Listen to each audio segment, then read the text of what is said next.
ڈٹے ہوئے لوگ. سرکار نے فلاح انسانیت کے لیے جو دوسرا کام کیا نا، وہ لوگوں کو احساس دلایا ہے کہ اگر غلطی ہو جائے تو تم نے بندوں کے سامنے اپنے آپ کو کلیئر نہیں کرنا، تم نے تو رب کے سامنے اپنے آپ کو کلیئر کرنا، اللہ کے سامنے تم نے بچنا ہے کہ میرا گناہ معاف. اور حضور احساس پیدا کرتے تھے. بخاری شریف میں قبیلہ غامدیہ کی اس عورت کا تذکرہ موجود ہے جو خود آئی تھی، کوئی گرفتار کر کے نہیں لایا تھا، از خود آئی. احساس پیدا ہو گیا نا گناہ کا. یہاں بہت ساری غلطیاں کر کے بھی لوگ جب اپنی بات کرتے ہیں تو کہتے ہیں کبھی یاد تو نہیں کسی کے ساتھ زیادتی کی ہو، یاد تو نہیں کبھی کسی کا. بھئی آپ نے اتنے بڑے ولی ہونے کا دعویٰ کر دیا.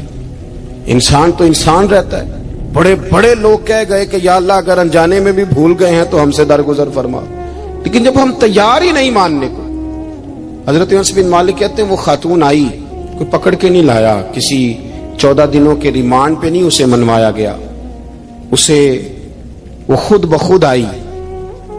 اور کریم محبوب علیہ السلام کے سامنے جب وہ کھڑی ہوئی تو اتنے درد سے میں نے کم لوگ روتے دیکھے ہیں جس درد سے وہ روئی. عرض کرنے لگی حضور میں غلطی کر بیٹھی ہوں، مجھ سے زنا ہو گیا، مجھے پاک کر دے. تو محبوب کریم علیہ السلام نے فرمایا تو کیسے ثابت کرے گی تو نے گناہ کیا؟ یعنی مجرم کو ثابت کرنا پڑ رہا ہے کہ میں گناہ گار. یہ وہ کمال ہے کہ انسانوں کو احساس ہونے لگے کہ یہاں ہم غلط ہیں. جب اعتراف جرم ہوتا ہے، جب بیماری کی تشخیص ہوتی ہے تو پھر اس کا علاج بھی ہو جاتا ہے. حضرت انس بن مالک کہتے ہیں وہ عرض کرنے لگی حضور میرے پیٹ میں ناجائز بچہ ہے. حضور نے فرمایا جا جب بچہ پیدا ہو تو پھر آنا. وہ 8 ماہ کے بعد آئی تو اس کی گود میں پھول سا بچہ تھا. حضور نے فرمایا واپس جا، جب روٹی کھانے لگ جائے تو پھر آنا. وہ 2 سال 2.25 سال دودھ پلاتی رہی. پھر جب آئی تو بچے کے ہاتھ میں روٹی کا ٹکڑا تھا. کریم محبوب صلی اللہ تعالی علیہ وسلم سے آ کے جب اس نے بات کی تو وہ درد سے روئی، کہنے لگی یا رسول اللہ 3 سال ہونے کو ہیں، میں نے گناہ کیا ہے، میں ساری رات سو نہیں پاتی. حضور تڑپتی اگر اس حال میں مر گئی تو اپنے رب کو کیا منہ دکھاؤں، مجھے پاک کر دے، میرے حال پہ رحم فرمائے. محبوب کریم صلی اللہ علیہ وسلم نے بچہ ایک صحابی کو دیا، فرمایا بچوں کی طرح پالنا، اور کہا اسے لے جاؤ، پتھر مار مار کے اسے سنسار کر دو. صحابہ کہتے ہیں اسے پتھر لگ رہے تھے اور حضور بے چینی کے ساتھ ٹہل رہے تھے. آ کے خبر دی حضور وہ تو وصال کر گئی، انتقال ہو گیا. فرمایا یہاں تک تو بات اس کی تھی. حضرت انس بن مالک کہتے اب محبوب کریم نے صحابیات سے فرمایا اسے غسل دو، کفن پہناؤ، جنازہ تیار ہو جائے تو مجھے خبر کرنا. حضرت انس بن مالک کہتے ہیں غسل ہوا، کفن ہوا، جنازہ تیار ہوا تو حیران ہم تب ہوئے جب میرے محبوب نے فرمایا صفے بناؤ میں خود جنازہ پڑھاؤں گا، میں خود جنازہ پڑھاؤں. اور سرکار نے جنازہ پڑھایا تو ایک شخص کی زبان سے نکلا حضور اس ملعون کا معاذ اللہ جنازہ جس نے ناجائز بچہ جنا، اس کے لیے آپ دعا کر رہے ہیں، جنازہ پڑھا. حضور فرمانے لگے خاموش ہو جاؤ، تم نے گناہ دیکھا ہے اس کا احساس نہیں دیکھا، تم نے غلطی دیکھی ہے لیکن اس کی توبہ کا انداز نہیں دیکھا. اور صاحب کنز العمال نے یہ لفظ نقل کیے ہیں کہ کریم محبوب فرمانے لگے اس نے تو ایسی شاندار توبہ کی ہے کہ اگر میں اپنی ساری امت میں بانٹ دوں تو اللہ سب کی مغفرت فرما دے گا. احساس جب پیدا ہو جاتا ہے نا اپنے دل کے اندر کہ یہاں میں غلط ہوں. ان العبد اذا اعترف ثم تاب تاب اللہ علیہ او کما قال نبی صلی اللہ علیہ وسلم، رواہ مشکات. حضور نے فرمایا جب کوئی بندہ کہتا ہے نا اللہ میں بھول گیا تھا اور پھر وہ توبہ کرتا ہے تو رب اس کی توبہ کو فوراً ہی قبول فرما لیتا ہے. حضرت عبداللہ بن حذافہ جہاد کر رہے تھے، روم کے عیسائیوں نے گرفتار کر لیا. 1000 آدمی نے مل کے پکڑا، گرفتار نہیں ہوتے تھے صحابی. 1000 آدمی نے گھیرا ڈالا، گرفتار کر کے لے گئے. اور جب بادشاہ کے سامنے گئے تو وزیر کہنے لگا بادشاہ بندہ بڑے کام کا ہے، اگر ہمارے قابو آ گیا تو فائدہ دے گا. صحابی ہیں حضرت عبداللہ بن حذافہ، حضرت فاروق اعظم کا زمانہ ہے، اگر قابو آ گیا تو فائدہ دے گا. بادشاہ کہنے لگا کیوں، کیا خوبی ہے؟ کہنے لگے ہم 1000 آدمی تھے، یہ اکیلا قابو نہیں آ رہا تھا، 1000 آدمی تھے، اگر ہماری فوج میں شامل ہو گیا تو بہت بڑا جرنیل ملے گا. بادشاہ کہنے لگا کوئی مسئلہ نہیں، 2-3 چیزیں ہوتی ہیں بندے کو خریدنے کے لیے، خرید لیتے ہیں. بادشاہ کہنے لگا عبداللہ جتنی دولت تجھے چاہیے میں تجھے دے دیتا ہوں، میرے لشکر میں آ جا، معاذ اللہ اسلام چھوڑ دے۔ حضرت عبداللہ بن حذافہ کیا فرماتے ہیں بڑا تو بیوقوف ہے، میں نے دولت کمانی ہوتی تو مدینے میں بیٹھ کے تجارت کرتا، میں دولت کمانے نہیں نکلا، میں تو رسول اللہ کی رضا کمانے کے لیے نکلا ہوا ہوں۔ دولت کمانی ہوتی تو کسی مارکیٹ میں ہوتا، میدان میں آنا تھا، شہادت ہے مطلوب مقصود مومن، نہ مال غنیمت نہ کشور کشائی، یہ دولت تو لونڈی ہے رسول اللہ کے دروازے کی، یہ تو پیچھے پیچھے پھرتی ہے نبی پاک کے غلاموں، یہ کمانی ہوتی تو میں کسی مارکیٹ میں ہوتا، میدان میں تھوڑا ہوتا۔ عبداللہ بن حذافہ سے دوسری چال چلی، کہنے لگے میاں عہدہ جو تجھے چاہیے، میں بادشاہ ہوں، میرے نیچے جو عہدہ تو کہے گا وہ تجھے مل جائے گا۔ حضرت عبداللہ بن حذافہ کہنے لگے شاید تجھے پتہ نہیں میری تعریف کیا ہے، شاید تو جانتا نہیں میری تعریف کیا ہے۔ کہا صاحب کی کیا تعریف ہے؟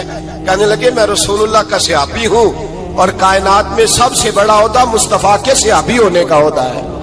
صحابہ وہ صحابہ تھے جن کی ہر صبح عید ہوتی تھی، خدا کا قرب حاصل تھا، نبی کی دید ہوتی تھی۔ فرمایا میں نے حضور کے جلوے دیکھے ہوئے ہیں، مجھے عہدے کی ضرورت ہی نہیں، اور میں نے عہدہ لینا ہوتا تو میں سیاست کرتا، میں تو شہادت لینے نکلا ہوں میدان میں، عہدے کا میں نے کیا کرنا ہے۔ اب بادشاہ کہنے لگا اسے قتل کر دو، وزیر کہنے لگا نہیں ایک بات اور ہے، مجھے ایک چال اور چلنے دو۔ کہا وہ کیا؟ کہنے لگے میری بیٹی بڑی خوبصورت ہے، مجھے موقع دو اپنی ہی بیٹی کو سجا بنا کے، وہ جوان جس کی جوانی اتنی بڑی ہے کہ 1000 آدمی مقابلے میں کھڑا نہیں ہوتا، اس جوان کے کمرے میں رات کی تنہائی میں بنا سوار کے بی بی کو بھیجا۔ وہ بی بی کہتی ہے میں ساری رات بن سور کے اس صحابی کے کمرے میں بیٹھی رہی، لیکن یہ کیا شخص تھا، ساری رات ہی مسلح پہ بیٹھا رہا، ساری رات ہی، کچھ دیر تھک جاتا تو یہ کریم رسول پہ درود پڑھنا شروع کر دیتا۔ بی بی کہتی ہے سحری ہو گئی تو میں نے چھو کے دیکھا کہ انسان ہے کہ جن ہے، یہ بندہ ہے کہ فرشتہ ہے، چھو کے دیکھا۔ کہنے لگے پیچھے ہٹ جا، میں نے کہا میں نے تو سنا تھا تو 1000 کے مقابلے میں ہے اور تو اتنا بے حس ہے کہ بنی سوری دلہن بیٹھی ہے، تو نے نظر نہیں کی؟ عبداللہ بن حذافہ، بی بی کہتی ہے نظر پھر نہیں اٹھائی، نظر پھر جھکی ہوئی ہے۔ کہنے لگے بی بی میں مجبور ہوں، اب میرے اوپر کوئی حسن نہیں چلتا، میں نے جلوائے بدوحا کا دیدار کیا ہوا ہے، اب میری نگاہوں میں جچتا نہیں کوئی، اس لیے کہ جیسے میرے سرکار ہے ایسا نہیں کوئی۔ کبھی بھی اب نہیں کسی کا میرے اوپر جادو چلتا، میں نے مصطفیٰ کو، اور کہا ذرا پیچھے ہٹ کے بیٹھ، مجھے میرے رسول نے غیر محرم سے بچنے کا حکم دیا ہے، ذرا پیچھے ہٹ کے بیٹھ۔ سحری کا وقت تھا، وہ بی بی کہتی ہے اس نوجوان کے جملے میرا سینہ چیر گئے، کلیجہ پھٹ گیا، چیخ نکلی، میں کفر کے عالم میں روئی۔ میں نے کہا مجھے بتا تو صحیح، آخر یہ جذبہ کہاں سے ملتا ہے، آخر یہ روشنی تو میں نے دیکھی نہیں، کہاں سے آتی ہے؟ ایک میرا باپ ہے جو بنا سور کے مجھے تیرے کمرے میں چھوڑ گیا، بتلا یہ کہاں سے کیف آتے ہیں؟ عبداللہ بن حذافہ کہنے لگے اگر کیف لینا ہے تو تو بھی میرے مصطفیٰ کا کلمہ پڑھ جا، آجا دروازے رسول پہ جھک جا، مل جائے گا۔ سویرے دروازے پہ باپ آیا بیٹی سے رزلٹ لینے، دروازہ کھولا تو بیٹی نقاب پہنے باہر آئی، باپ کہنے لگا کیا بلا؟ کہنے لگی پیچھے ہٹ جا، تو غیر محرم ہے، کافر ہے، میں مسلمان ہوں۔ اس نے کہا کیا ہوا؟ کہنے لگی تیرے جیسے کو باپ کہوں، تیرے جیسے کو جو مجھے استعمال کر رہا تھا، میں تجھے باپ نہیں مانتی، میں اب رسول والی ہو گئی، میں حضرت فاطمہ کی کنیزہ ہو گئی، میں اب نبی کریم کی خادمہ ہوں، خبردار میرے قریب نہ آنا۔ یہ داؤ بھی ناکام ہوا۔ اب حضرت عبداللہ بن حذافہ کے سامنے موت کھڑی کی، ایک کڑا میں تیل گرم کیا، کہنے لگے تجھے اس میں جلایا جائے گا۔ حضرت عبداللہ بن حذافہ رضی اللہ تعالیٰ عنہ جب جلنے کے قریب ہوئے تو رونے لگے۔ روم کا بادشاہ کہنے لگا شاید ڈر گیا ہے، کہنے لگے اب سمجھ آئی ہے، اب تجھے پتا چلا ہے، چلا جا۔ حضرت عبداللہ بن حذافہ کہنے لگے تو کافر ہے، تیری کافروں والی سوچ ہے، اس لیے نہیں رویا کہ موت سے ڈر گیا ہوں، میں تو اس لیے رویا ہوں کہ ایک جان ہے وہ نبی پاک پہ قربان ہو رہی ہے، کاش رب مجھے 1000 جان دیتا، میں ساری مصطفیٰ پہ قربان کر دیتا۔ ایک سنار نے گلی میں ایک یتیم چھوٹے سے بچے کو گھومتے دیکھا تو سنار بے اولاد تھا، بچے کو اٹھا کے گھر لے آیا،